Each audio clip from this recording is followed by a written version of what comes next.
Live from your downstairs bathroom, the Fortress of Solid Dudes. Brought to you by Strickland's Propane. Remember, at Strickland's, you're not just a customer, you're family. Hello there. Hank Hill here. Hank Hill and Dale Gribble coming to you live from, what, Dale, is this your den, I guess? Was that what you would call this room? I guess you could call it that if you wanted to, just don't go telling people where it's at. Who gives a damn where your den is? I just don't want people knowing, alright? Well, I guess I can respect that. Well, anyway, we're getting sidetracked here.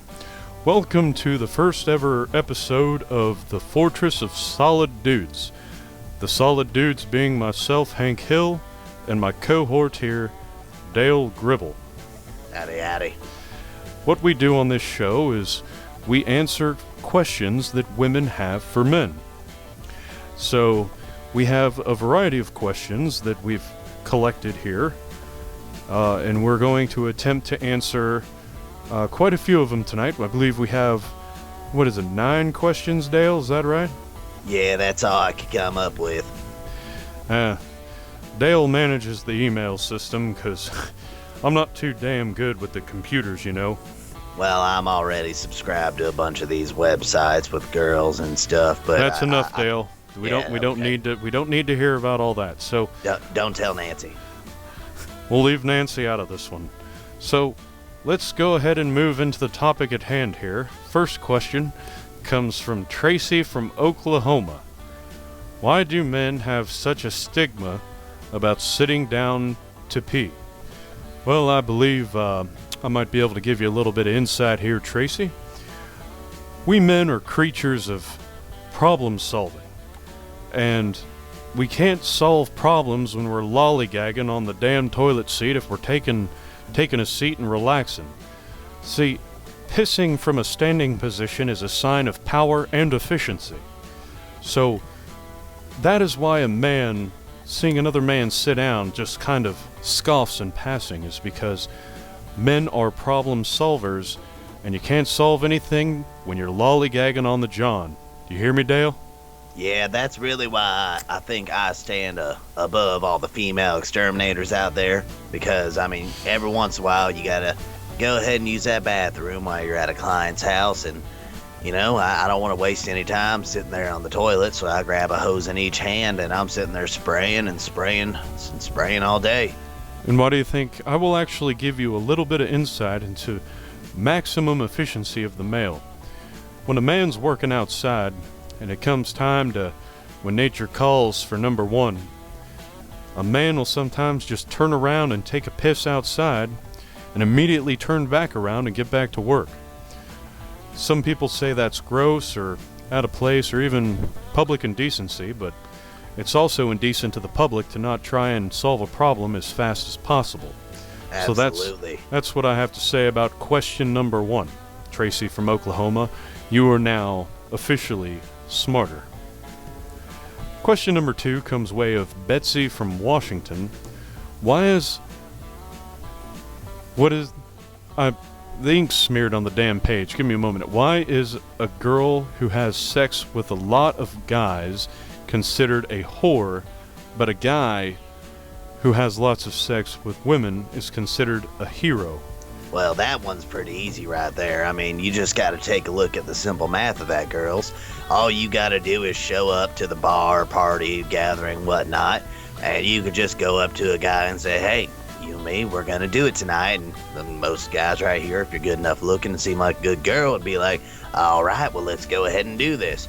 But think about it from a guy's standpoint. Open up your mind here a little bit, girl. I mean, come on. We gotta sit here, spend 2-3 hours buying you drinks, spending $30 on Bud Light, trying to get you back to your house. We gotta listen, spend all this time and effort on it, and we're not even promised anything. We could get there and you could say no. That's why a man's a hero. It's harder for us, and the numbers are just a big game for you all. Dale, I think you might have actually made some sense when you said that. Because let me tell you something. The art of courting a fine lady, there is a very delicate science to it.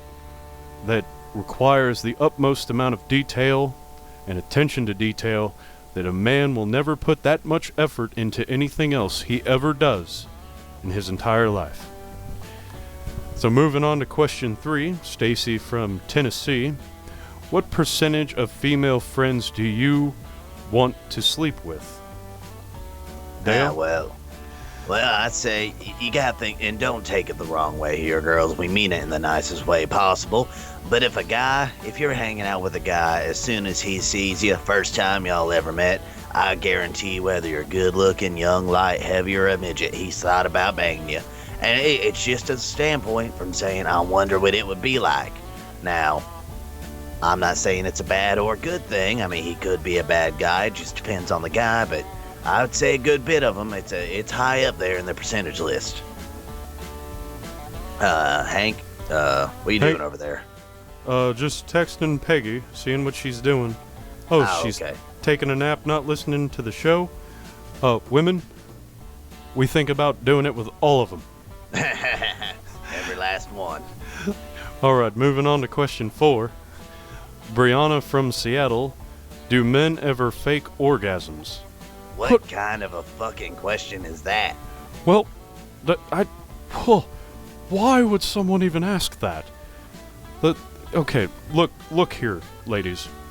If a man's gonna do something, he needs to do it right. So, why would anybody do all the work to get a woman in his bedroom only to go halfway and lollygag? See, that's the problem with today's youth. They all want to take the shortcut and get there halfway. If you're gonna start something, do it right. That's why this country is in a position where our only 2 damn choices for president are Hillary Clinton and damn Donald Trump, is because we got a bunch of half-ass lollygaggers out there that don't want to do things right, Dale. I just can't believe it's boggling my mind trying to comprehend this question there, Hank. I don't understand, Dale. Hopefully she will. Alright, moving on to the next question. Francine from New York. What makes you think we will go see movies with guns, bombs, and explosions if you will not go see rom-coms with us? Because rom-coms are, quite honestly, boring. Dale? There's nothing there to capture your attention, just 2 lovebirds trying to bone the entire movie. They could save all that time on a rom-com movie if just get her drunk. I mean, I'm not condoning it, but that's 2.5 hours on a damn movie well wasted. You go to see an action movie or something like that, there's guns, explosions, it's keeping your interest. Think about it. It's an actual movie. Think about it. In what men, as I said earlier in the program, men are problem solvers, okay? When's the last time James Bond solved a problem by taking a woman on a date and trying to appeal to her artistic nature? No, Mr. Bond grabs a gun, he grabs a woman, he blows shit up, and then he's plowing the shit out of her at the end of the movie. Bunch of problems have been solved in my eyes. Dale, what do you think? I think if I wanted to go just hear women talk about their emotions for 2 hours, I'd just call Nancy fat and see where we go from there. I believe in that. Moving on to question number 6, Katie from Kentucky asks, have you ever been judged by the length of your pants? Don't really understand the question, Katie. I appreciate your participation, though. Guess I'll answer this one the best I can. I always go with the standard straight fit pair of denim blue jeans. If you appear to be having some issues with your wardrobe, you can always count on straight fit to get you through the day. If you dare to get a little adventurous and wear relaxed fit, your pants might sag and you might look like a damn hoodlum. Yeah, just tighten up your belt loop another notch and you'll be good. Yeah, so if you're having problems, know that straight fit is right for you. Gracie from Oregon asks, why does a girl get the title girl gamer when she plays games, but a guy does it and he's just called a gamer? Well, I think video games are Wasted time for both parties. How's about that for gender equality, Dale? Go outside and play with something actually useful. Learn a skill. Don't be inside playing these damn video games all day. Yeah, go out there and ride a bike or something. Lisa from Virginia asks, what kind of stuff would a girl need to manage the downstairs lawn? Well, you want to take this one, Hank? Well, I think I know what she's talking about. I'll tell you what, John Deere makes a mighty fine line of products. I believe that their new generation of liquid-cooled engines on their mowers tend to make the... Mower. Hank, I think she's talking about, the downstairs bush. Well, in that case, I'd say a Craftsman Bushwhacker, 30cc gas, Hank. What? Not that kind of bush, that's an innuendo. I'm talking about the pubic hair on a woman. Bull! Why would Dale answer the question? Okay, well, since Hank seems to be a little dumbfounded about this, let me tell you this, girls. Now, you don't have to always go with all the girls are saying these days, shave it all and they'll like it. Men do not want some prepubescent girl coming at them. We want to know a girl is actually ripe and ready for it going. Now, it's fine if they're shaved, and that's kind of nice, but don't be afraid to leave a little bit of a bush down there. I mean, a little landing strip or something's nothing. Just go to the store, get you a pair of $20 trimmers, and get one of them nice soap-laden razors you girls use, and just trim it up. That's it. Don't let it get overgrown. It's simple as that, women. Come on. Dale, you were the one who fielded these questions, and the fact that you would allow a question of this variety on the show is disturbing to me. We're going to have a talk about your process there. All right, we'll do because that there's afterwards. two things I know. This show is very Oh, good real, Lord. and the ass-kicking that I'm about to give you is very real. But anyway, let's move on to the final question from Alexandra from Minnesota. Why do men hate using condoms? I think she's talking about a fun muffler. I believe so, Dale. Let me have a counter question for you, Alexandra. Why do NASCAR drivers hate driving races with restrictor plates? It's not as much fun. Why is the sky blue? That's just the way it is. We hate using them because it desensitizes our male member down there. I mean, come on, who wants to, like we were talking about earlier, who wants to sit here and do shit halfway? I have a damn good analogy for this, Dale. Are you familiar with the chocolate drink Woohoo? Oh, I do love that stuff. So what if they just took out the woo in Woohoo and just called it Who? Would that be as much fun of a drink, Dale? I don't know if I'd even drink it at that point. Exactly. So, Alexandra, your question has the answer of you want to drink a Woohoo, not a Who. And with that, I think we might have gotten our point across, Dale. Well, I certainly hope so. And with that, Dale, what do you think? It's about time we wrap this up and get this show back on the road to the two gentlemen who play the video games. Yeah, I think so. They're going to be wasting their time on that shit. We're done with us. Let's go back. I'll meet you over by the fence, okay? Yep.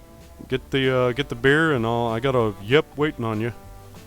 All right, we'll see you guys. This has been the, I guess the first episode of that Fortress of Solid Dudes thing they're having us doing. Y'all have a good night. Yes. Everybody have a fantastic one. And don't forget, propane is always a superior choice over charcoal. So, that was the first episode of the Fortress of Solid Dudes. And yeah. Seems like y'all liked it pretty much. We enjoyed making that. It was fun. I had fun with it. Yeah, I definitely did too. I had loads of fun. We've been thinking about it. Like, it wasn't until just like a couple weeks ago that we even decided that we were going to do it as Hank and Dale. We actually bounced a few ideas off each other for a long time, just about making some kind of male character. And we ended up coming back that maybe playing off the characters of King of the Hill would be more funny and enjoyable, basically. Oh, Demon, I'm glad you liked it. It's and all this stuff. It's you all gotta. It's for you. You all are the reason that drives us to keep creating these episodes and these series that we're doing and take it even farther. So I actually want to thank you all for showing up, time and time again, watching us. And jolly good share.